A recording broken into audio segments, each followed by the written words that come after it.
Hello guys, তোমরা কেমন আছো? আশা করি খুব ভালো আছো। শুভ রাখি বন্ধন ভাই ও দাদাদের, সব ভাই দাদাদের শুভেচ্ছা।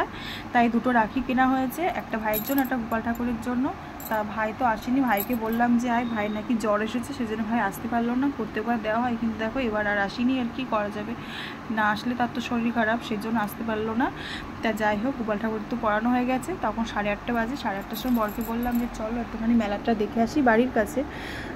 তা দুবার আসা হয়েছে, তাই বললাম। তা মেলায় চলে এসেছি। মেলায় তো প্রচণ্ড ভিড়, দেখতেই পাচ্ছ, খুব ভিড়। আর এখানে না বাগদায় মেলাটা, মানে ঝুলনে মেলা খুব বড়সড়ভাবে হয়, জমজমটভাবে হয়। আর এত ভিড় না কি বলবো। তা যাই হোক, এখানে আমার বরকে বললাম যে তুমি তাহলে ঘুরিয়ে নিয়ে আসার, আমি একদিকে বসে রয়েছি।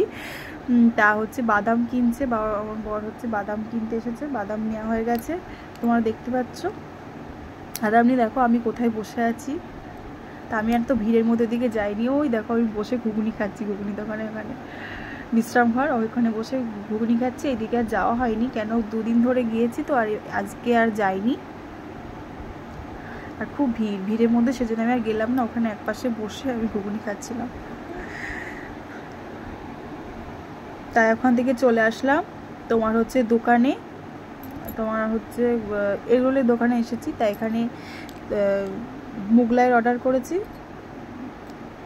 ওখান থেকে চলে আসলাম মুগলাইয়ের দোকানে। তাই আমি বললাম যে কি, আমার বড় বলছে কী খাওয়া, তাই আমি বললাম মুগলাই খাই। তাই ও মুগলাই দিয়ে গেছে।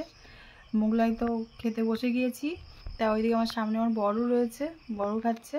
ঠিক আছে, এই পর্যন্ত ভিডিও। সবাই ভালো থাকবে, সুস্থ থাকবে, বাই।